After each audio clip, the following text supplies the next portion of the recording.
Assalamualaikum warahmatullahi wabarakatuh. Halo teman-teman semuanya, saya Siti Rohmah dari Prodi Pendidikan Biologi STKIP Latensa Masyiro. Nah teman-teman, pada mata kuliah anatomi tumbuhan kali ini saya akan menjelaskan mengenai jaringan penyokong atau jaringan penguat. Langsung saja materi yang akan saya sampaikan berikut ini. Nah, jadi jaringan penyokong atau jaringan penguat itu apa sih? Nah, jadi jaringan penyokong itu adalah jaringan yang menunjang bentuk tubuh pada tumbuhan. Ciri-cirinya apa? Ya, yaitu ciri-cirinya memiliki dinding sel yang tebal dan kuat serta mengalami spesialisasi pada setiap sel-selnya. Fungsinya itu apa? Nah, yang fungsinya itu yang pertama yaitu melindungi batang dan menguatkan daun. Yang kedua, melindungi tubuh dari gangguan mekanis. Yang ketiga, melindungi embrio di dalam biji. Kemudian melindungi jaringan pengangkut. Dan juga yang kelima itu melindungi jaringan aerenkim. Aerenkim itu apa? Maksudnya aerenkim itu tumbuhan hidrofit atau tumbuhan yang hidup di air. Selanjutnya adalah klasifikasi dari jaringan penyokong ini. Nah, jadi jaringan penyokong ini dibagi lagi berdasarkan bentuk dan juga sifatnya, yaitu ada jaringan kolenkim dan juga jaringan sklerenkim.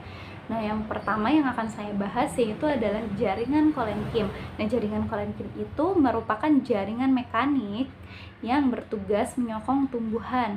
Jaringan kolenkim bertugas sebagai penyokong pada bagian tumbuhan muda dan juga tumbuhan yang pada tanaman basah atau yang tadi yang saya sebutkan yaitu tanaman hidrofit atau tanaman yang tumbuh di air.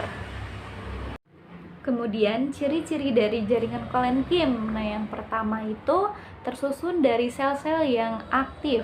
Kemudian ukuran dan bentuk selnya beragam, memiliki protoplasma yang aktif, penebalan dinding sel tidak teratur. Dinding sel kolenkim terdiri dari lapisan yang kaya akan selulosa, dan kolenkim ini bersifat plastis dan dapat merenggang secara permanen. Nah, kemudian jaringan penguat yang selanjutnya pada tumbuhan yaitu adalah jaringan sklerenkim.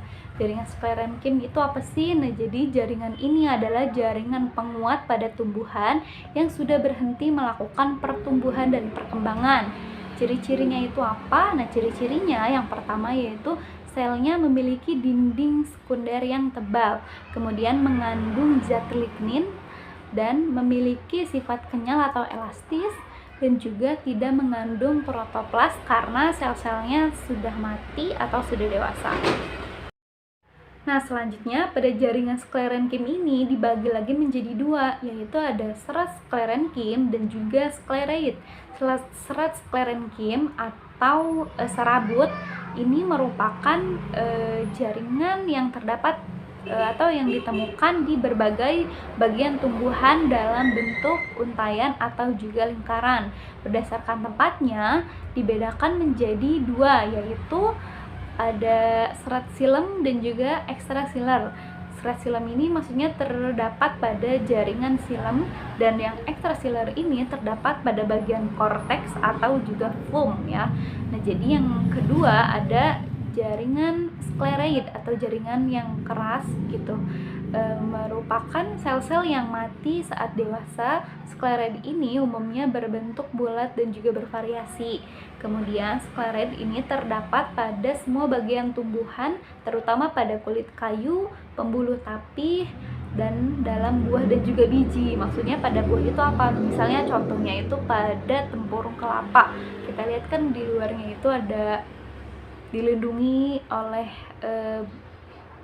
bagian yang seperti kayu, atau juga pada biji kemiri. Kalau misalnya kita melihat kemiri itu kulitnya itu seperti ada tekstur seperti kayu.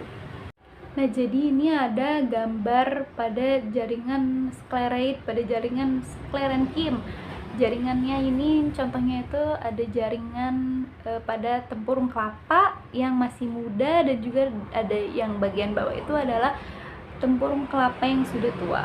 Bisa dilihat bagian dinding selnya yang tua itu adalah yang mengandung zat lignin atau zat kayu ya. Nah, selanjutnya perbedaan antara jaringan kolenkim dan juga jaringan sklerenkim. Nah, pertama, jaringan kolenkim itu terletak pada organ tumbuhan yang masih muda, sedangkan jaringan sklerenkim terletak pada pada tanaman yang jaringan yang telah dewasa atau yang sudah tua. Yang kedua, jaringan kolenkim ini terdiri atas sel hidup, sementara jaringan sklerenkim terdiri atas sel-sel yang telah mati. Kemudian, jaringan kolenkim mengandung pektin dan juga selulosa, sementara jaringan sklerenkim terdiri atas lignin.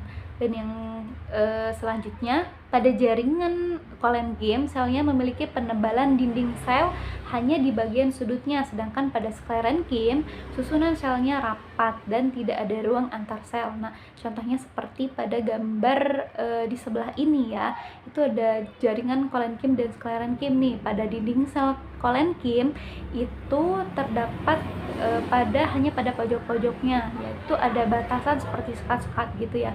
Sedangkan di bagian sklerenkim, dinding selnya itu menyebar dan juga tentunya tebal. Sekian materi dari jaringan penyokong atau jaringan penguat pada tumbuhan. Saya mohon maaf apabila mungkin banyak kesalahan. Terima kasih. Wassalamualaikum warahmatullahi wabarakatuh.